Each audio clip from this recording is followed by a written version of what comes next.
Okay, thank you. To welcome this panel, I'm going to call on Naomi Yadin-Mendick, outgoing Vice President of Governance and Operations for AZM from Merkaz. Thank you.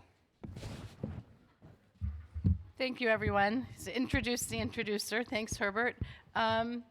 So you really want to hear from the panel, and not from me at all, but I just want to take a minute. You'll learn a little bit more about our moderator, Andrew Keene, this evening when he's honored as a Builder of Zion. But I just want to say that especially for this panel, it's important to note that when he was recognized with the Z3 Bridge Builder Award, one of the things that it stated is that his leadership is both visionary and pragmatic. And I think that's really key to the topic of this panel. In terms of the success of engaging the next generation, we have to be both visionary and pragmatic, and I'm going to anticipate that that's some of what we're going to hear from our distinguished panelists.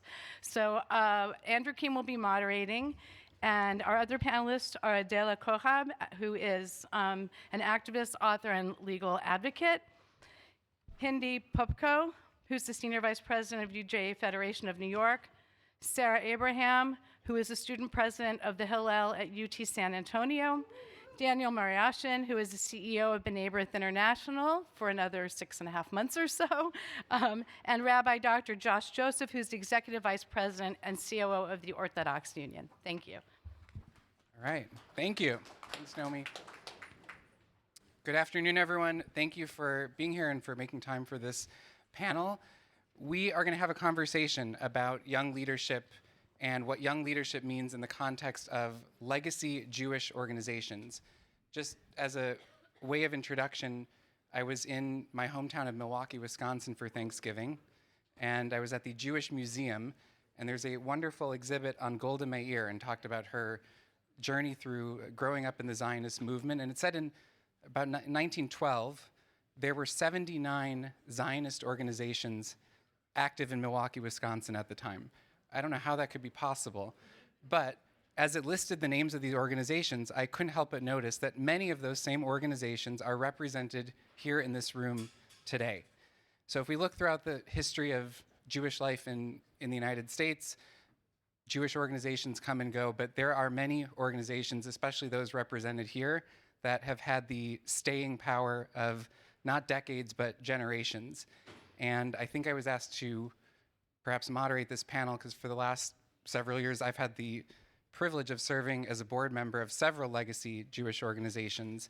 And I think I can speak the language of legacy organizations, but also of young leaders, and both the challenges that legacy organizations face of continuing to stay relevant for a new generation and new challenges, of which there are many, but also young leaders in navigating these often complex organizations and fitting into these leadership structures. So I hope today we can, in the next hour, bounce between these two and talk about what young leaders bring to the table, where young leaders need legacy Jewish organizations, but also where legacy organizations, of which there are many represented in this room, can learn from young leaders, but most importantly for me, bring them into the fold of leadership of the organization, not just as recipients or beneficiaries of the amazing programs that they do.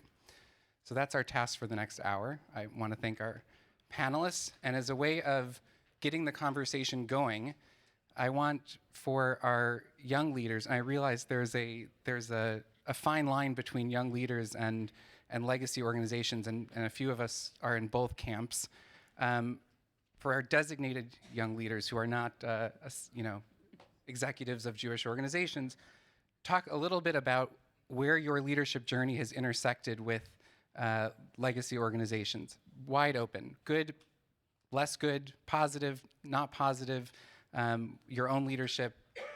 Tell us a story about that. And for our leaders of legacy organizations, paint us a picture of where your organization stands right now with young leaders. What are you doing? How are you engaging them?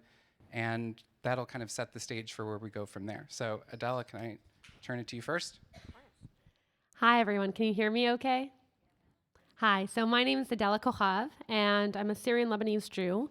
I went to NYU, where I became the representative on student government, president of our pro-Israel advocacy group. I worked with every organization that was on campus at the time under the sun, and unfortunately, I became one of the first students in the United States to ever file a Title VI case against a university. Now, this was in 2019, and my case ended up leading to the executive order against anti-Semitism, which 4 years later would become the basis for every Jewish student to sue their schools after October 7th.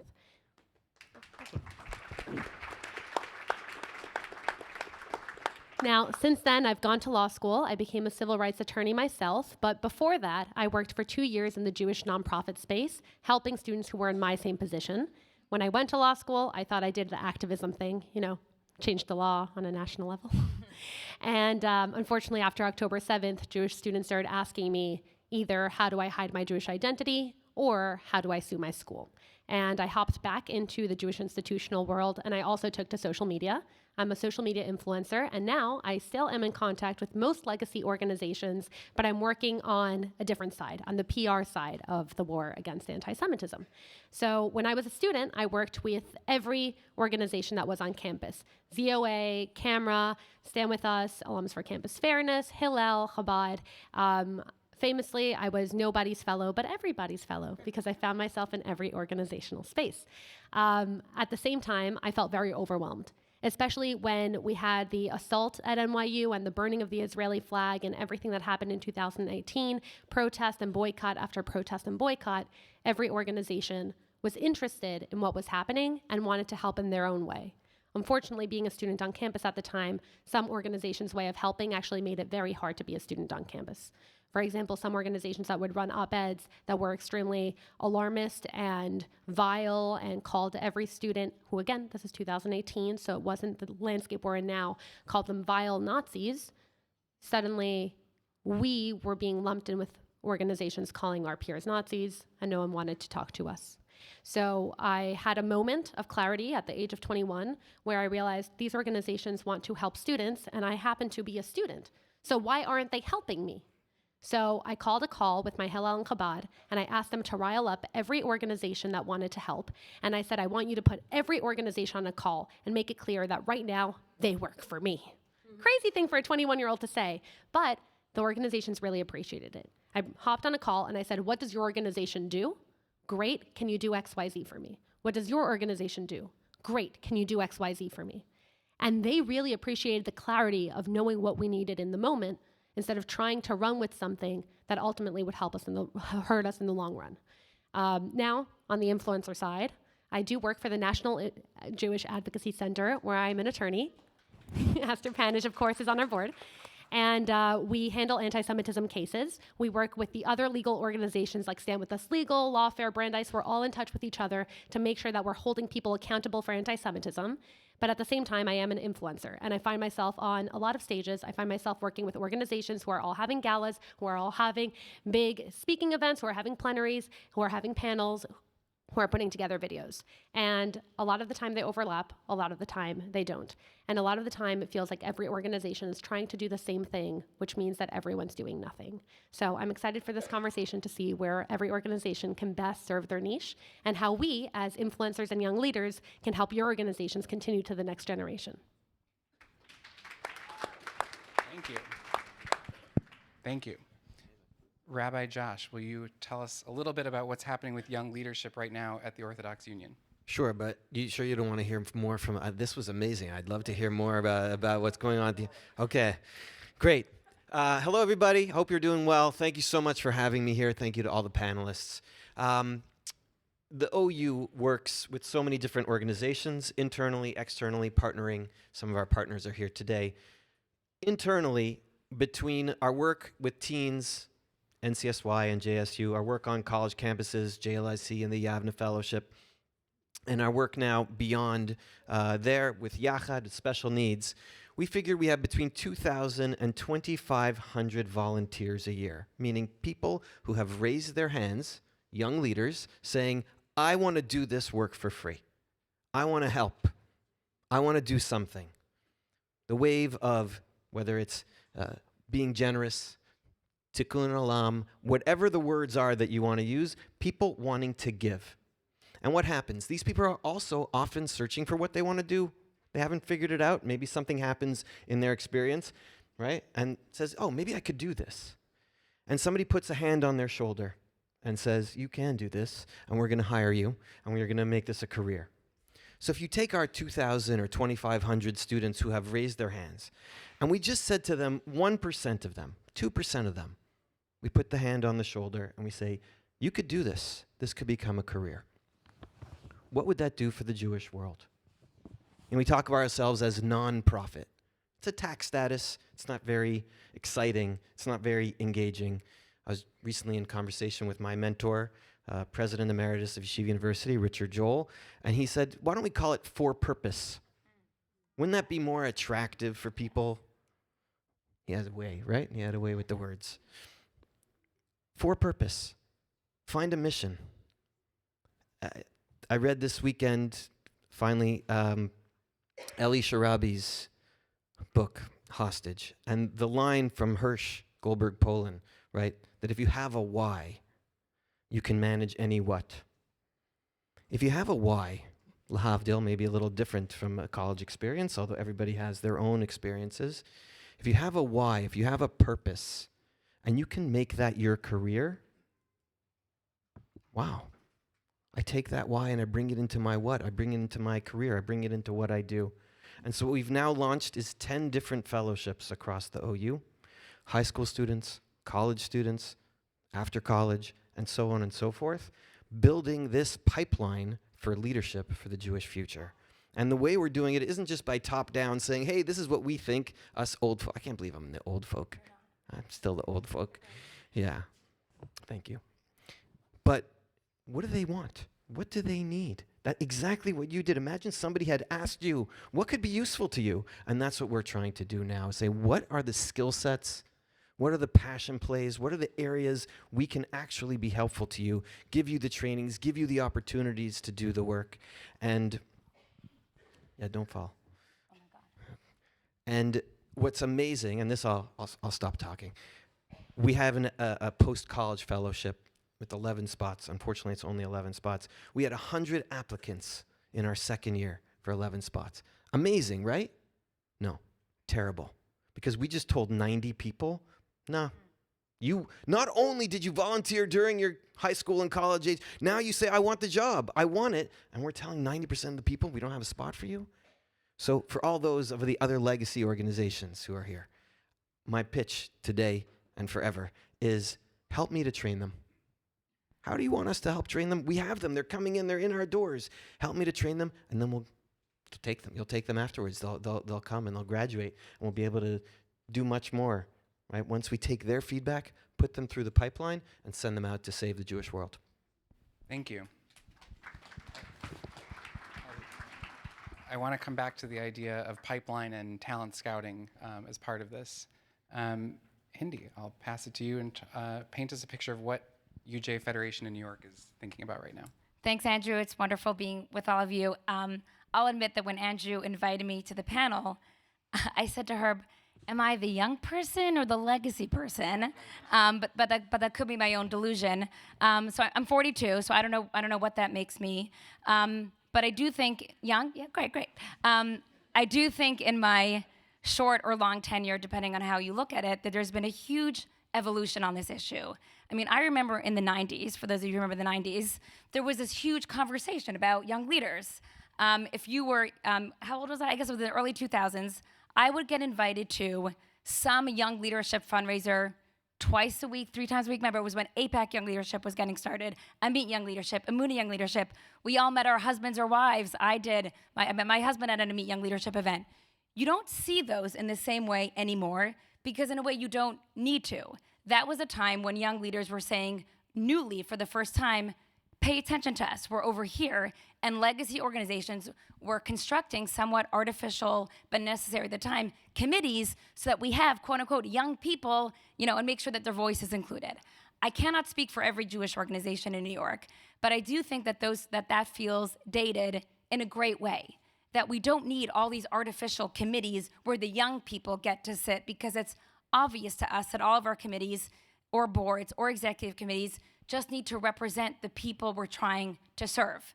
So if part of our mandate is serving young people, you have a young person. Part of our mandate is to inspire Russian-speaking Jews. You have a Russian speaker on the board. So I think just in general, we've become much better at, although your example is well taken, but for the most part, I think we've become much better at just having the people who know their communities best be the ones in the driver's seat.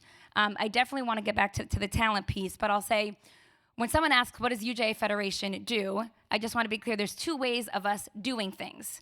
We either do it ourselves, or we find the best nonprofits in our community, and we give money and have them do that work for us.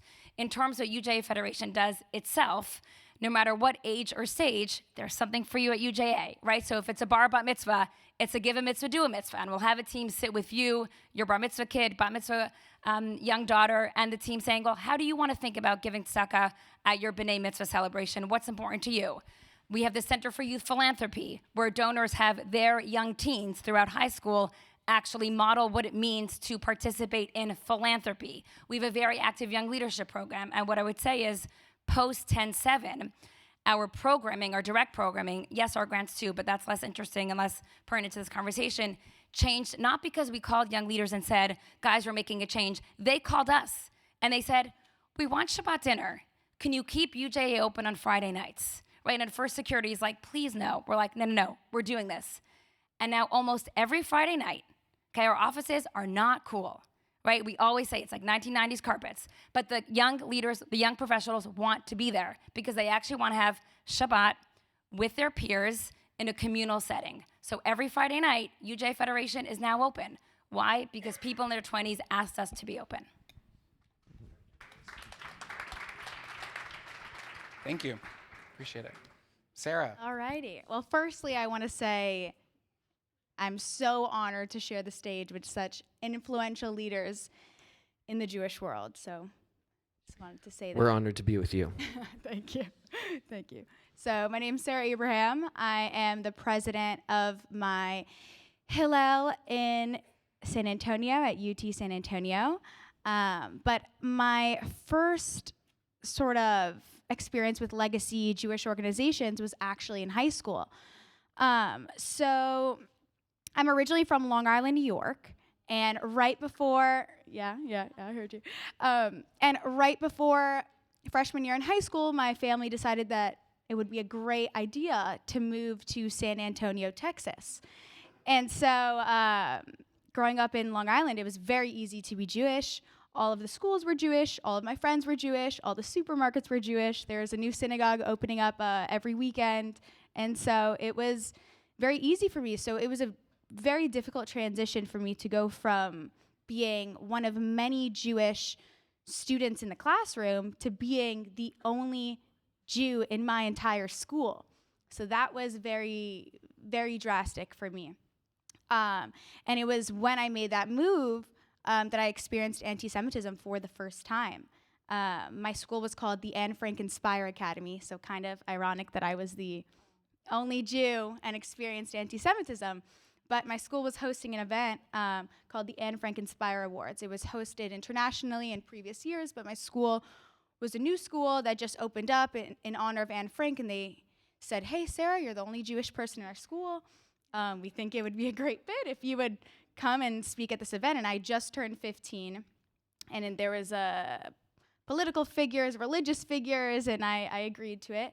And I remember talking about my experience with anti-Semitism and what it's like being a 14-year-old, 15-year-old girl in today's day and age. And I remember afterwards the dialogue that it created and the conversations, and I realized in that moment I had an epiphany. I was like, wow, my voice matters, and what I have to say matters, and people care, and this can spark great, meaningful conversation. So then after that, I sought after like a sense of community. I found NCSY, and I was the president of my NCSY chapter in high school for 2 years.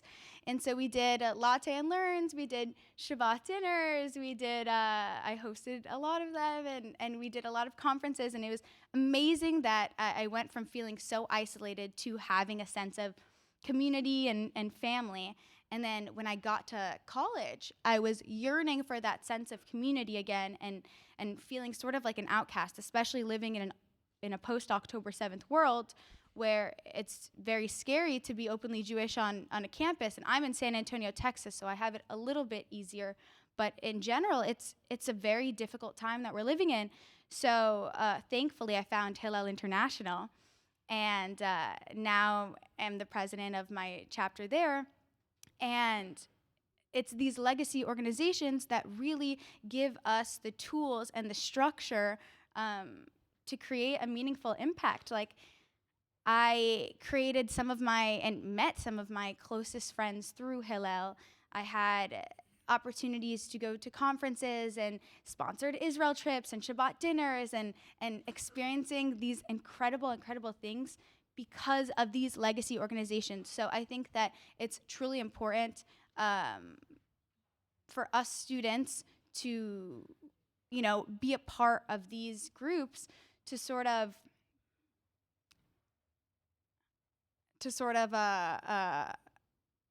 connect deeper to our Judaism and to who we are. Thank you. All right, last, not least, opening statement. Paint us a picture of what is happening at B'nai B'rith right now. Okay. First of all, Josh, you're not old folks, I assure you.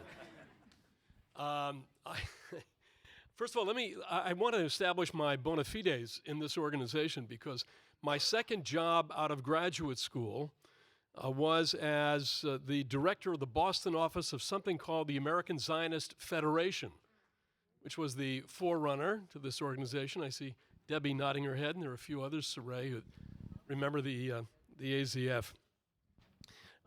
I think before I tell you a little about what we're doing, I just want to attack the problem, if I can. I think we have a serious generational issue. I'm of a generation that came to these issues in 1967, the Six-Day War, 1973, the Yom Kippur War, existential threat, 1973, real existential threat to the state of Israel. And that kind of captured for us the job that needed to be done and created a worldview for us. Today, the parents of an 18-year-old or a 20-year-old who are on campus are maybe 45 years old. It depends how many children, where they came, when the parents got married. But let's say 45, 44, 45, 46.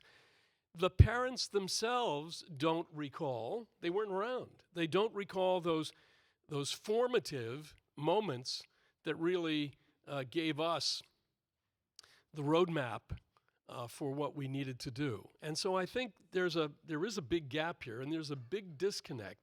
And there I would get to Rabbi Perez's very important comment about Zionist education. It is extremely important. Even today, whether I'm talking to young people or otherwise, I say we have only one Israel. We waited 2,000 years for that one Israel. Why is Israel important? And we go on to all of the discussion about it. But I really believe that this generational problem, where young people know only a strong Israel, they know an Israel that is startup nation, they don't really see the issue. They don't see the problem. And I think it's extremely important that we do the deep dive into Zionist education. Now, about B'nai B'rith, we're 182 years old. Our first branch in Jerusalem was founded in 1888, and the first mazkir, the first secretary of that group, was Eliezer ben Yehuda. So that's our yichus, and it means a lot to us in the work that we do today. B'nai B'rith is a lot of things.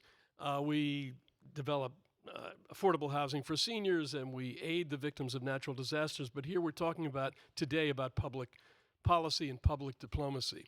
So B'nai B'rith was one of a few organizations that was present at the UN when the UN was founded in 1945 in San Francisco.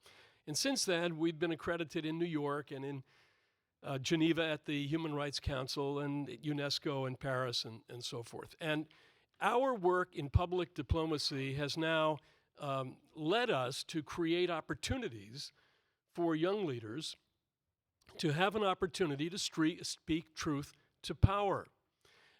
For example, we have a Brussels office. That Brussels office now is on its 5th cohort in cooperation with European Union of Jewish Students in a 2 or 3 month advocacy course, how to advocate on the issues, educate about the issues, talk about Zionist education, and to bring it current, fighting the blood libels of genocide and starvation and war crimes and all of the other things that all of us deal with. So that's one very important program. We work with AEPI. We have worked with AEPI. AEPI is here today. Rob Dertiger is the director, and he's there in the back. Put his hand up. Great organization. We have invited brothers of AEPI to Geneva every year in March when we meet at the Human Rights Council, where we meet with 40 or 50 ambassadors of countries. Some are friends of Israel, some are in the middle, and some are not friends of Israel.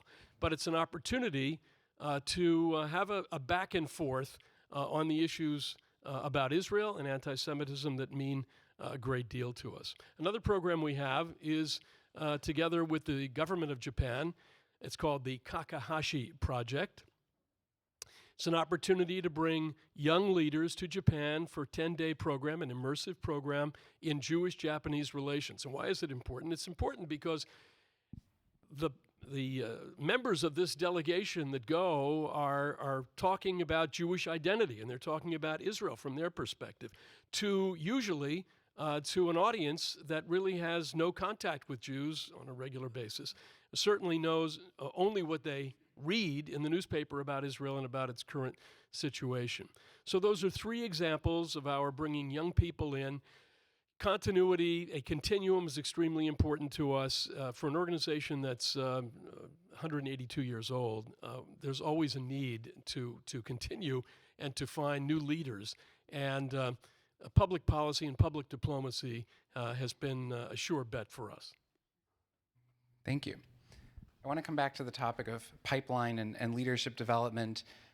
All of our organizations have some type of structure, regional structure, a committee structure, some combination of the two.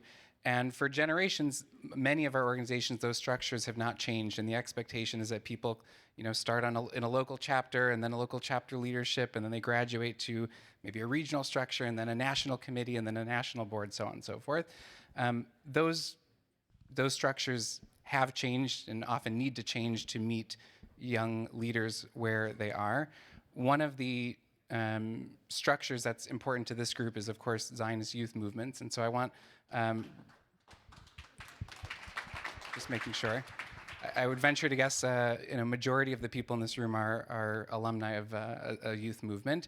But I want to hear from Rabbi Josh, given that NCSY is part of your leadership pipeline. How do you see leaders in NCSY becoming leaders in the Orthodox Union as an organization, but also Orthodox Judaism as a movement in Jewish life? What does that look like? Okay. First of all, do we have any NCSY current students or alumni in the room? We have a few, right? Okay. Thank you. Thank you for being here. Okay, there they are. So NCSY both is now between the yeshiva day school world and the public school world. Last year engaged over 37,000 teens, which is, a nice number. There are moments, right, like latte and learning, which inspire in terms of the Jewish identity and Torah and connecting religiously.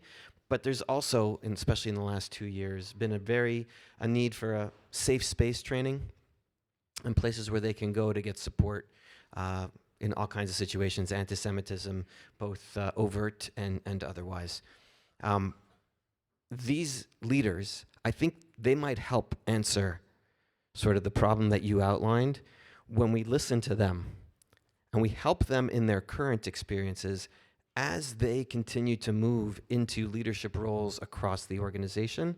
They're bringing that training and those questions with them. They're bringing them forward for us to say, well, that's not my experience on a daily basis. I'm in Manhattan every day and I'm not experiencing it, but They are experiencing it on their campuses, in their public schools. I would say for our JSU students, there's no Hillel at a public school in San Antonio. There's no Chabad at a public school. And for them to have once a week a club for JSU for an hour, and then to build off of that, a lot of that is coming from them, saying this is what we need to do more. We need to do more activities. And in fact, with our new JSU Global Campus, we've gone from October 6th having 304 clubs in public schools across the United States. Today, there are over 515 clubs in public schools. Not because we went around trying to get more clubs, but because they raised their hands and said, we need this. We need you to support us. And we're in all kinds of places where we don't have all the staff in every single place, even though we can send, I guess, a mashgiach here and there to talk about being kosher, but we don't have the people. So what we've done now is to help train them with the skill sets so that they can lead already now. And when you take those needs and experiences that they have, and if you're here listening, this is what we're doing with you. Their needs, their experiences, telling us what they want, those experiences that they then have to use those skills and talents, and then to bring them forward into the organization, I think you're going to have a radical transformation of who are the leaders and what they're doing. And I want to say just one more point, because I've focused a little bit on the professional side. One place that we've fallen down on in this is thinking about it from the lay leadership side. Is you could still go be an attorney, go be a doctor, go do whatever you want. We still need you at the board levels, at the commission levels, as a lay leader, as a volunteer, even if it's not your 9 to 5, as it were, or whatever. We don't have 9 to 5, right? But as your 24/6, right? Even if it's not that, take those lessons. Don't lose them. Keep using them whichever way you can. Thank you. I'm going to jump a little bit just in the interest of time. Adela, the question for you, having seen so many organizations from across the spectrum, what are you hearing from young people in terms of their willingness, eagerness to get involved in larger legacy organizations, and what can organizations do just to lower the barrier to entry just a little bit more than perhaps might be the natural level? That's a really good question. So I'm in touch with college students across the U.S.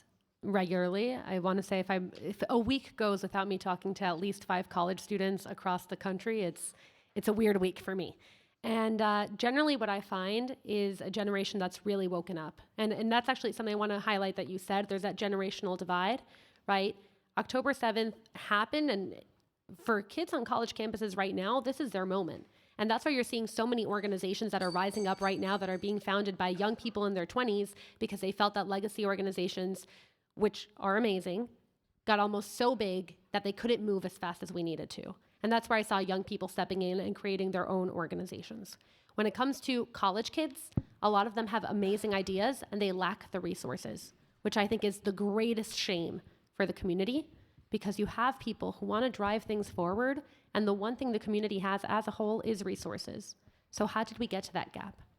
And I think that the best thing we can do is the organizations that are currently on campus, they have to make it very clear what it is that they can and cannot provide. Right after college, after I sued NYU, I started working for the Maccabee Task Force, which was founded by Sheldon Adelson, Ella Hashalom. And at the time, it was David Brogg who was running it. And one thing I really liked about them when I was a student is that that's what they did at the beginning of the year. Essentially, they sat us down, they said, pitch us your ideas. Then they would analyze the ideas and say whether or not they could provide funding.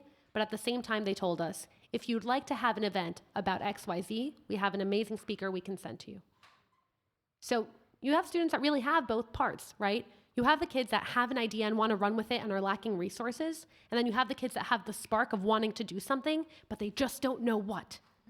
And that's where we have to come in on both sides, where you have to say, we're here to support you. At the same time, if you don't know what to do, how about you do this program that we've been seeing that's been successful, XYZ. One thing I will hear from the 20s, right? So one thing that Hindi touched on is young leadership committees. Everyone is having a young leadership committee. And I want to be clear about something. I was talking about every organization, if we all try to do everything, we do nothing, and everyone should remember what their purpose is and do it. I feel very strongly that every organization should include youth. And I think it's as important, thank you. It's as important as why every organization should include women and why every organization should include Sephardic Jews.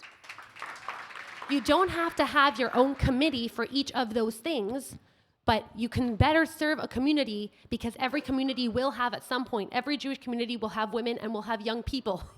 It's not something crazy. So I think that, being Syrian, I didn't grow up with legacy Jewish organizations. So the first time I came in contact with them was in college, and that's when people were telling me, hey, did you hear about XYZ, XYZ? Like, I didn't really have any CSY, I'm Syrian. And I had a great Jewish upbringing, but I think that what we have to remember is that young people who are surrounded by this when they're young might not come back if you don't have that second touch point. So what I'm hearing that people need are two things. First off, people need resources. And second, the people that want to do something but don't know what need an action plan. Thank you.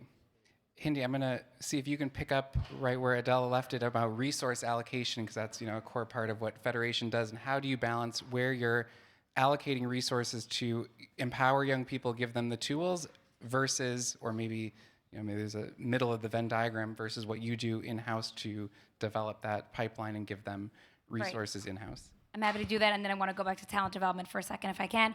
So post 10/7, another sector that was really active was a corporate space.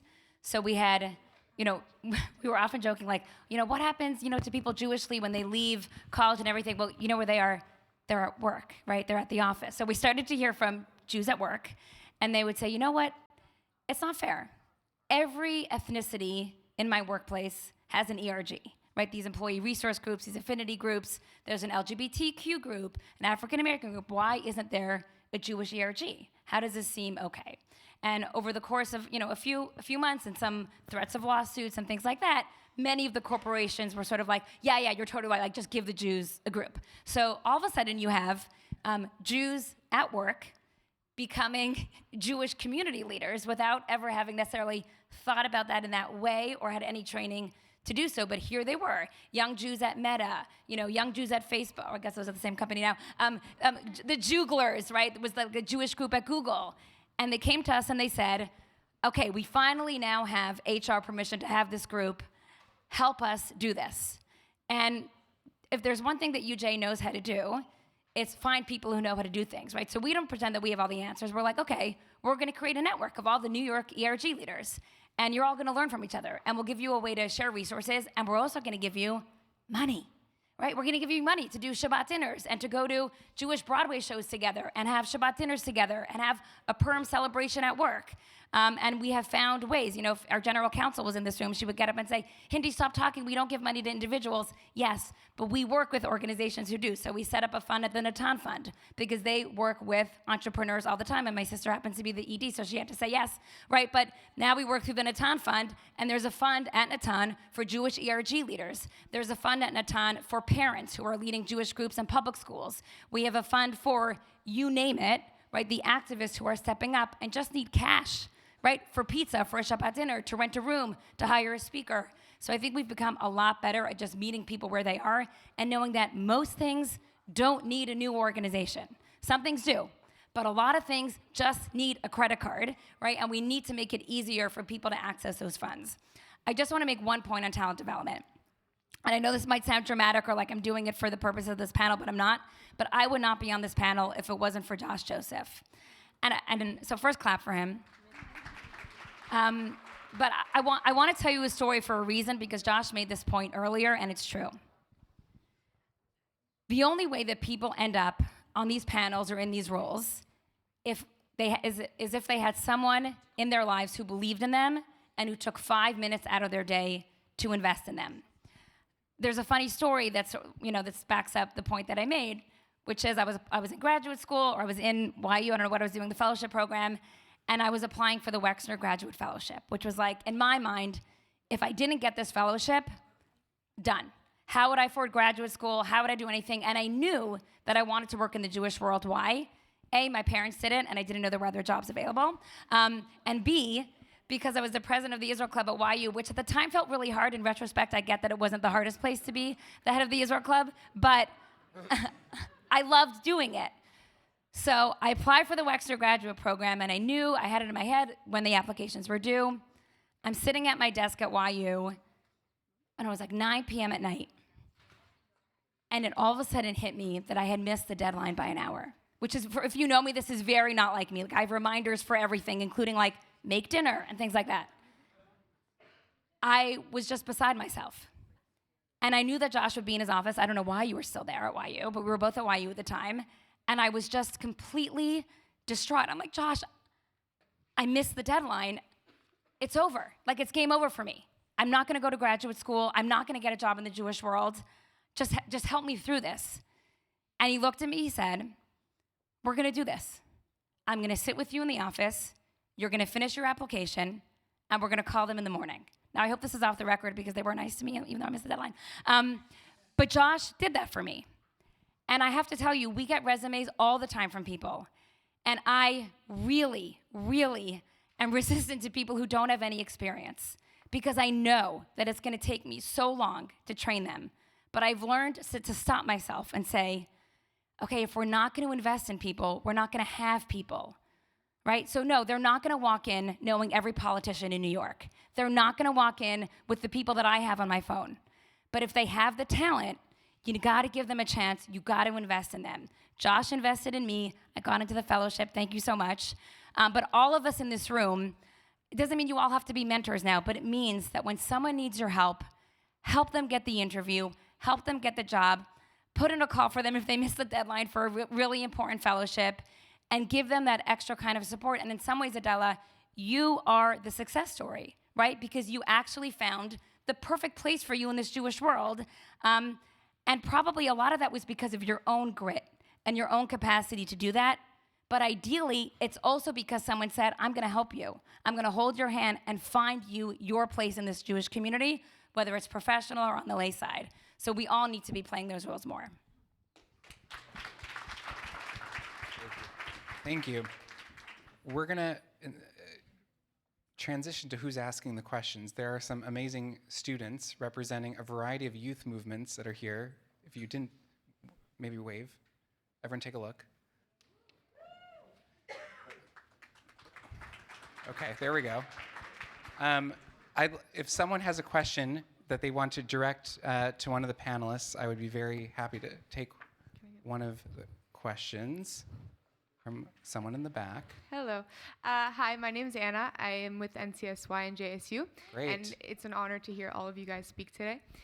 So really my question is, you guys are sort of looking at the future of Zionism. You've said it to us multiple times and we've internalized it. We know that we're the future and we all want to be successful within that, right?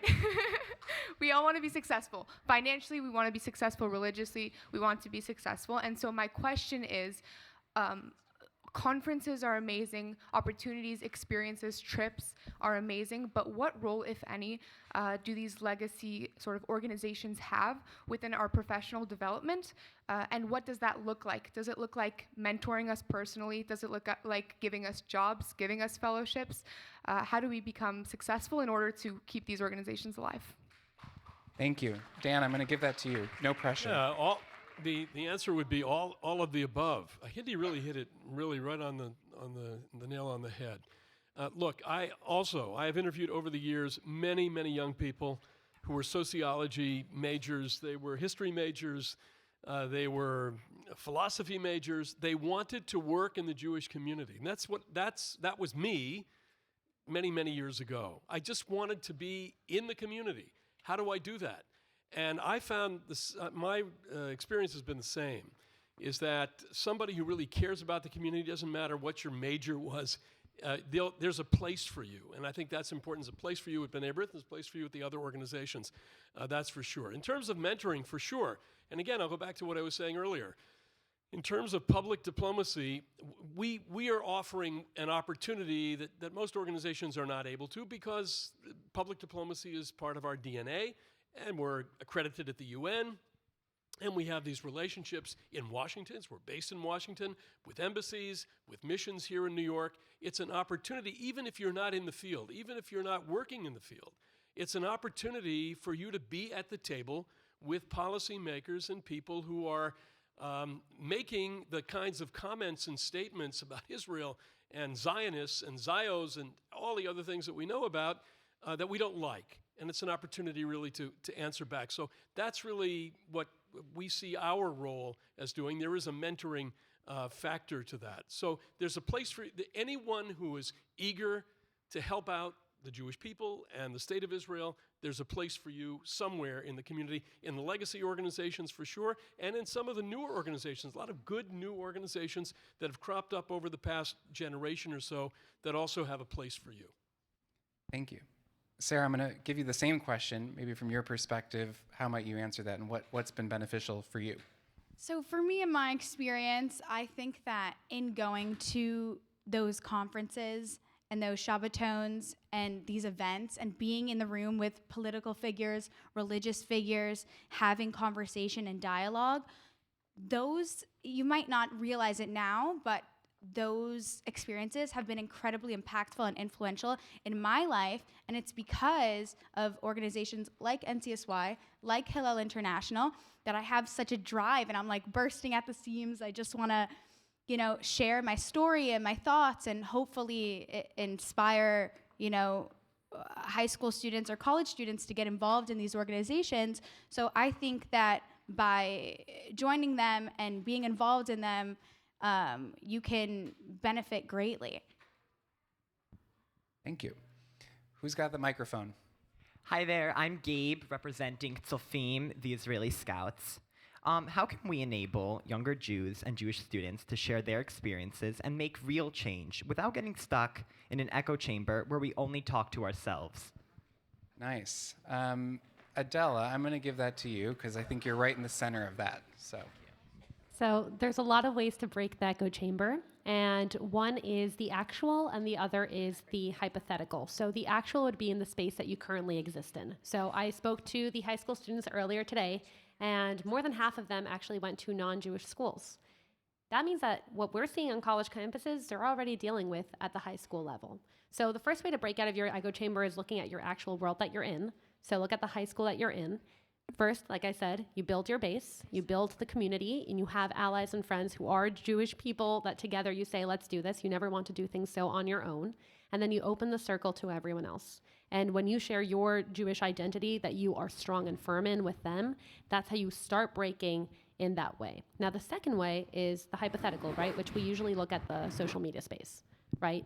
And there's a lot of amazing new organizations that have now partnered with legacy organizations that are helping Jewish students share their stories. One of them, for example, Jewish on Campus, was started by Julia Jassy with another two students that were in college campuses, sharing their Jewish on campus stories. And it became so amazing that they got Jewish students from across the country organically that the World Jewish Congress decided to take them on and give them the real resources to become a true organization. So I think when it comes to, I'm a very big believer in that if you change a person, you change the world. So I always start in my immediate circle and see how can I break out of that. And then I like to take it to the social media. Again, I built, for the people who are listening, I built a very large following on social media. And what I know is that the social media space will reach two people. First, your own audience, and second, the audience beyond. And that means that you have to empower your own people while at the same time educating people who are not privy to that circle. For someone who right now is in the high school space and you've connected with people, you're in Surfim, which is amazing. That's great. Make your strong community and then look where your immediate circle will be. If you're not in a public school, that'll be the next time that you get involved in any organization that is not Jewish. For example, if you join a professional mentorship program, if you go to any time that you step out, remember you're an ambassador of the Jewish people. So look to see what other ambassadors of the Jewish people are with you, because every Jew is an ambassador. And that's when you start bringing in those conversations. You don't have to be an activist to do activism. Thank you. You want to weigh in? Yeah, just building off of that beautiful answer. What percentage of people in the room, a show of hands, how many people hide their self-view when they're on Zooms? Okay. Meaning, no, you can. They could see you, but you can't see yourself. There was a study done that most people, when they're on Zooms and they're speaking, they're looking at themselves. How do you exit echo chambers? Do you know that I think it's something like 97% of business schools, some statistic crazy like that, have courses in communication, where you public speaking and writing and so on and so forth. Only 11% of business schools have a course on listening. How do we break out of echo chambers? We work on our listening. When we're busy talking, not just at people, but literally at ourselves. I'm guilty. Guilty as charged. I'm looking, oh, my hair, that hair is out of place. Oh, how do I look when I say this? Do I look angry? Do I look happy? How am I? I'm thinking, I'm talking to myself. I'm not looking at how people are receiving. When we learn to listen to others and hear what they're saying, especially when we disagree, but even when we agree, that's how we begin to break out of our echo chambers. And it's hard. It's very hard work. And so I know that's something that I have to work on. We have to work on at the legacy organizations, hearing the voices. Hey, we need this. Hey, you're nice. You're on campus. You're not giving us what we need. We have to listen. But I think it's a good lesson for all of us to learn better how to listen to each other. Thank you. We have time for one final question. Who has the microphone? Go for it. Hi, my name is Sayla. I'm a part of NCSY JSU. First, I want to say what an incredible opportunity it is to be here today with all of these amazing Zionist leaders.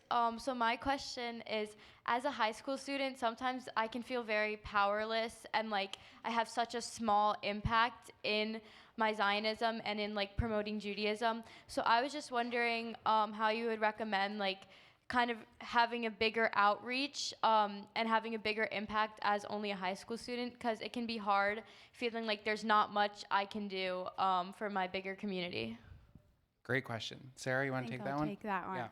Yeah. That's a great question. I have a very similar experience to you, being in a very small Jewish community and sort of feeling isolated and not knowing where I fit in. So I think that by, really putting yourself out there and engaging in conversations, in difficult conversations, and trying to create somewhat of an impact. So I think that with organizations like NCSY, getting involved there, and I know that it can sometimes seem very difficult and you're not sure exactly where to start, but just know that you are not alone and you're not feeling alone with that idea, that there's many thousands of students across the country that are also feeling what you are feeling. So remembering that you're not alone and taking initiative and really listening to people and what they have to say. I think that sometimes we just have to step outside of ourselves and really truly listen, and that it's when we have compassion and empathy towards each other, that's when we can create the biggest change. So I think that just really stepping outside your comfort zone, having difficult conversations, and moving forward with empathy and compassion, that's when you can really see and create a meaningful change. Thank you. I'm going to give Hindi 1 minute, Dan 1 minute, and then we're going to end right on time. And this is the start of the conversation, not the end of it. I just wanted to add one response. I think your name was Sayla, right? Study after study shows that young people hold way more anti-Semitic views than older people. And anti-Jewish hate is the only form of prejudice that gets worse when you're younger. Normally, younger people are more tolerant. They're always yelling at their grandparents, right? Oh, you can't say that. But actually, when it comes to anti-Semitism, it's younger people who are the most anti-Semitic. And what's also true is that people only trust people they know. So if I walked into your high school, right, and gave a class on anti-Semitism, they would think I'm deeply uncool. They don't know me, and I don't speak like them. I don't know all these Gen Zers, all these like new words. I don't know how they work, 6, 7, right? So I don't do that. Or they would know that I'm like trying to like pretend to be one of them. You actually are their peer. And I would say that actually your voice is way more influential than any of our voices when it comes to influencing kids in high school today. And it's sort of riffing off of what Adela said. Your universes that you inhabit are the most important and places where you can be impactful because it's your universe. These are your friends. These are the people you're having lunch with, going to sports with, or whatever it is that young people do with their time, studying for your test. So please know that you actually have way more power than we do. And where we need you most is with younger Americans, because that's where anti-Semitic tropes are flourishing. That's where misconceptions about Israel are flourishing. way more than in the baby boomer generation. So please know that actually you're the most important asset that we have, and please know that we need your voice. Thank you. Well, Hindi read my mind. Speaking of San Antonio, I was raised in a community of 3,000 people and 4 Jewish families. So I saw myself uncomfortably many times because I was, you don't want to be different when you're a kid, particularly in surroundings that are almost totally non-Jewish. But you have to see yourself, and Hindi said it, you have to see yourself as an ambassador for the Jewish people, as an ambassador for the Zionist movement. Be as knowledgeable as you can be about the issues, and use that opportunity, particularly with non-Jews, particularly, but not only. We have, in our own community, we have our issues, but with non-Jews especially, if you're knowledgeable and you're confident in what you're doing, you're self-confident in what you're doing, it's a great opportunity to strike a blow for truth and for the Jewish people. So I encourage you to do it. It's not a matter of numbers here. It's a matter of how you feel about the issues and who you're able to be persuasive with in the course of all that you do. Thank you. I believe on ending on time, so I want to thank our incredible panelists for your insight. And I think everyone here will be here for at least part of today, and if not the whole conference. And so I hope that this is the start of the conversation about what it means to have young leaders in your organizations and in your leadership pipeline. And this is the start and not the end of the conversation. So thank you, and back.